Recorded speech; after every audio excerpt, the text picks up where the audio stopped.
अस्सलाम वालेकुम नाज़रीन, मैं इस वक्त कराची में मौजूद हूँ। अगर आपने हेडलाइंस पढ़ी होगी तो अमेरिका की नई एडमिनिस्ट्रेशन की तरफ से पैगाम पाकिस्तान को कोई अच्छा नहीं मिला। वो ये कह रहे हैं कि ड्रोन अटैक्स यूं के तू जारी रहेंगे।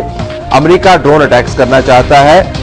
पाकिस्तान की मशरकी बॉर्डर्स के ऊपर हिंदुस्तान ये कह रहा है कि आपने अभी तक कुछ काम नहीं किया और हम आपकी परफॉर्मेंस से मुतमईन नहीं हैं। हवाले कीजिए हमारे LET के वो दहशतगर्द जो हमें यहाँ पर मतलूब हैं। इकॉनमी का हाल आपके सामने है।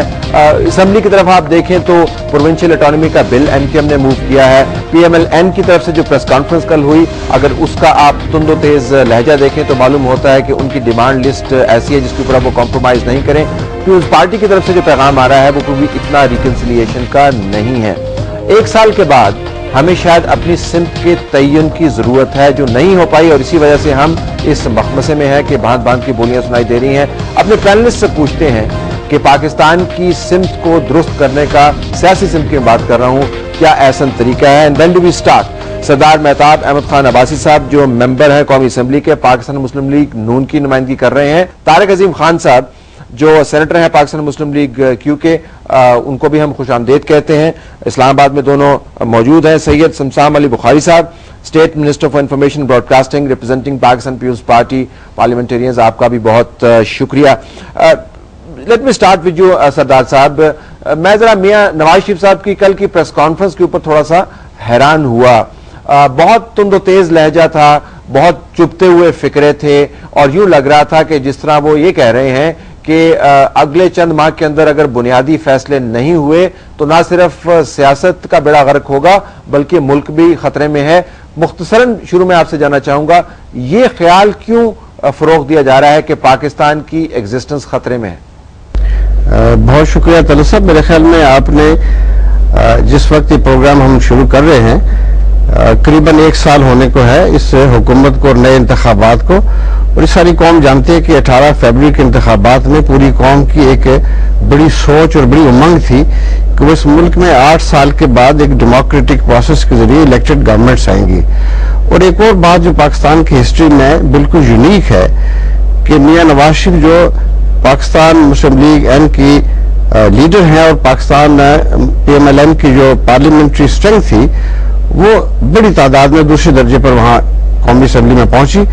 तो इस तरह से उन्होंने बजाय इस बात के कि एक मुल्क में माजी की रवायात को चलाया जाए, उन्होंने छोड़ दिया और एक नया रास्ता इख्तियार किया कि सिटिंग गवर्नमेंट को, जो पीपल्स पार्टी की अक्सरियती गवर्नमेंट थी, न सिर्फ उसको सपोर्ट किया उसकी हुकूमत बनाने में बल्कि अपने तमाम जो माजी की रवायत को छोड़कर उनको ऑफर की कि हम आपके साथ अनकंडीशनल सपोर्ट करना चाहते हैं, लेकिन हमारी शरायत यह है कि आप इस नए डेमोक्रेटिक प्रोसेस के अंदर उन माजी की गलतियों को और खास तौर पर जो जनरल परवेज मुशर्रफ के दौर में जिस तरीके से जमहूरियत को नुकसान पहुंचाया गया और उसके बाद फिर एक बड़ा तारीखी डॉक्यूमेंट था जिसको चार्टर ऑफ डेमोक्रेसी कहते हैं, जो मैं समझता हूं कि पाकिस्तान की हिस्ट्री का मैग्ना कार्टा है, उसके मुताबिक ये फैसला हुआ कि हम उन तमाम तरामीम को जो 17th अमेंडमेंट के नाम से इस कौम के मुंह पर कालक मिली गई उसको न सिर्फ उससे निजात हासिल की जाएगी बल्कि उसी दौरान जनरल मुशर्रफ के उस एक बदतरीन अमल को जो जुडिशरी के ऊपर उसका हमला था और 3 नवंबर के नतीजे में चीफ जस्टिस की सारी टीम को जाना पड़ा,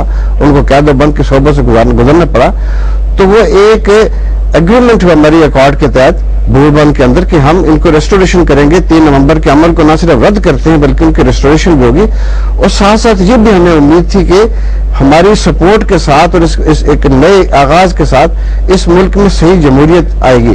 अगर करामी करते देखें, बयान जरा लंबा हो गया, मैं सिर्फ जानना चाहूंगा आपसे कि चूंकि आपकी तवक्कुआत और वो जो मैग्ना कार्टा तो खैर पाकिस्तान की तारीख में बहुत सारे हैं, उन मैग्ना कार्टास के ऊपर चूंकि अमल दरामद नहीं हुआ तो पाकिस्तान के मुस्तकबिल को किस तरह खतरा? आई डोंट अंडरस्टैंड, क्योंकि नवाज शरीफ साहब की प्रेस कॉन्फ्रेंस के अंदर ये जो अंडरलाइंग थीम था वो काफी डिस्टर्बिंग था, as if something big can happen in this country, क्योंकि आपकी तवक्कुआत पूरी नहीं हुई। जी हाँ, देखिए खाली हमारी तवक्कुआत सिर्फ कोई प्रिंसिपल पोजीशंस की बात नहीं, मुल्क जैसन में जिन मामलात को इसमें हमें कोई दूसरी राय नहीं कि मौजूदा हुकूमत को जो इनहेरिटेड प्रॉब्लम्स थे उन्हें बहुत सीरियस प्रॉब्लम्स ये थे कि पाकिस्तान पिछले 6-7 सालों से 9/11 के बाद जनरल मुशर्रफ की पॉलिसी के नतीजे में शुमाल की तरफ यानी अफगान बॉर्डर्स के साथ साथ ट्राइबल एरिया में और फिर सूबा सरहद के अंदर بہت شدید وہاں بدامنی ہے اور ملٹری آپریشن جاری تھا.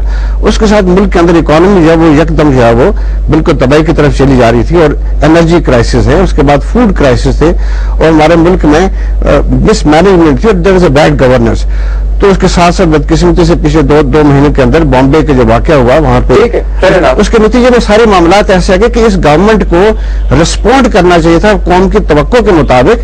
اور امریکہ کی جو دھمکیاں بدستور جاری ہیں, ہندوستان کی جو دھمکیاں وہ بدستور جاری ہیں, ملک کے اندر کرائسس ہے, رسپونڈ نہیں کر رہے, اور ان کو یہ احساس نہیں ہے کہ ہم نے ملک کو چلانا ہے, اور وہ سمجھتے ہیں کہ وہ یہاں حکومت کرنے پہنچ گیا, یہ کافی ہے. یہ تو کافی نہیں. سمسام صاحب, آپ کو احساس نہیں ہے ملک کس قسم کے چیلنجز اس کو درپیش ہیں اور کیا کام آپ کو کرنا ہے؟ I would want to hear from you کہ آپ کا خیال کیا ہے. بسم اللہ الرحمن الرحیم. ایسے ہے کہ سردار صاحب نے بہت تفصیل کے ساتھ بات کی اور اپنے نقطہ نظر کی انہوں نے بات کی.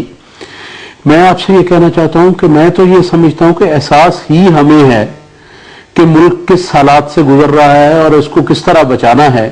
اور آج کل ہم نے جو ملک کے سیکیورٹی کے معاملات ہیں, جو ملک کی سرحدوں کی صورتحال ہے, جو ملک کو اصل چیلنجز ہیں, ان کو پس پش ڈال کے صرف ایک شخص کے لیے ہم نے ایک چیز جو خود پولیٹیسائز ہو چکا ہے اسی کے ساتھ ہم نے ہر چیز کلب کر دی ہے کہ اگر وہ ہوں گے تو سب ٹھیک ہو جائے گا, وہ نہیں تو سب ٹھیک نہیں. یہ شخص کون ہے سمسام صاحب؟ مجھے آپ سب جانتے ہیں وہ کون ہے, اور میں یہ سمجھتا ہوں میں آپ سے یہ عرض کرنا چاہتا ہوں کہ خدارہ ملک کے جو معاملات ہیں ان کو مل کے چلائیے, اور جو ملک کے معاملات ہیں یہ جو بھی کہتے رہیں, ہم یہ کہتے ہیں, ایک میں ان کا شکر گزار ہوں کہ انہوں نے کم از کم یہ ضرور کہا کہ ان کے پاس جو انہیریٹڈ پرابلمز آئے 9 سال میں, اور وہ انہوں نے بھی بھگتے, ہم نے بھی بھگتے, اور ہماری اور ان کی تمام لوگوں کی سٹرگل ہے مل کے جمہوریت لانے کے لیے.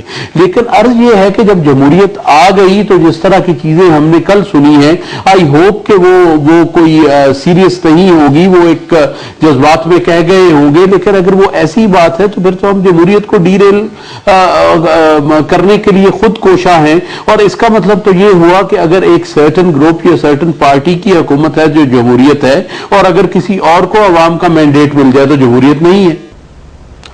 طارق عظیم صاحب, طارق صاحب ابھی پرابلمز کے تسلسل کا ذکر ہو رہا تھا. جنرل پرویز مشرف کی حکومت ختم ہوئی, آپ کی پارٹی نے ان کی حکومت کو سپورٹ کیا. آپ جو جنرل پرویز مشرف کے خلاف جو احتجاج ہیں اگر ان کو دیکھیں جو امریکہ کے اندر ہوئے, شاید کلپس اس وقت ناظرین دیکھ بھی رہے ہوں, اس سے آپ کو پتہ چلے گا کہ وہ کتنے مقبول شخصیت ہیں پاکستان کے اندر. لیکن کیا آپ کی پارٹی نے کبھی کوئی انٹروسپیکشن کی, یہ سوچا کہ اس ملک کو کس حال میں ہم چھوڑ کے گئے ہیں کہ اب جمہوریت کی پٹڑی کے اوپر اتنے بڑے بڑے پہاڑ پڑے ہوئے ہیں کہ ہم اس کے اوپر ٹرین چلا نہیں سکتے ہیں؟ یہ آپ کا تحفہ ہے لوگ کہتے ہیں جو آپ دیکھ گئے ہیں اس ملک کو. دیکھیں طلعت بھائی کہ 18 فروری کے جو الیکشن ہوئے اس کو بائی اینڈ لارج کہا جاتا ہے کہ فری اینڈ فیئر الیکشن تھے.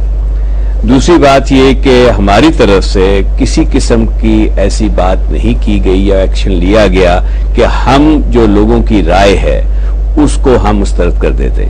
ہم نے ان ریزلٹس کو ایکسپٹ کیا. پہلی دفعہ ہوا پاکستان کی ہسٹری میں. یہاں پہ تو کونسلر کا الیکشن ہو تو کوئی اس کی جو ریزلٹس ہوتے ہیں ماننے کو تیار نہیں ہوتا. ہم نے مانا جو بھی ریزلٹس تھے, ہمیں شکست ہوئی, ہماری سیٹیں ہم نے لوز کی, دوسری جماعتوں نے ان کو جیسے سینٹر میں پیپل پارٹی نے سب سے زیادہ سیٹیں حاصل کی, اسی طرح پنجاب میں مسلم لیگ نون کی سیٹیں سب سے زیادہ تھی. تو ہم اس مینڈیٹ کا احترام کرتے ہیں, آج بھی کرتے ہیں, اور ہم نے کہا کہ ان کا حق بنتا ہے کہ وہ پیپل پارٹی والے سینٹر میں حکومت کریں, اور ہمیں امید ہے کہ اگلے 5 سال وہ کریں گے. اور ان کا بھی جس طرح پچھلا ٹینیور تھا 5 سال کا پارلیمنٹ کا, ان کا بھی ٹینیور یہ پورا ہوتا ہے تاکہ جمہوریت آگے بڑھے. ہم نے آج تک کوئی آپ ایک مثال نہیں دے سکتے 18 فروری کے بعد جس میں ہم نے کوئی ایکشن ایسا لیا ہو جس کو جمہوریت کے راہ میں وہ حائل ہو. اب بات رہے گی کہ انہوں نے کیا انہیرٹ کیا ہے. ہر جماعت جب آتی ہے, جو بھی پاور میں آتی ہے, دوسری جماعت کو وہ کہتی ہے جی ہم نے کافی ساری مسائل جو ہیں ہمیں وراثت میں ملے ہیں.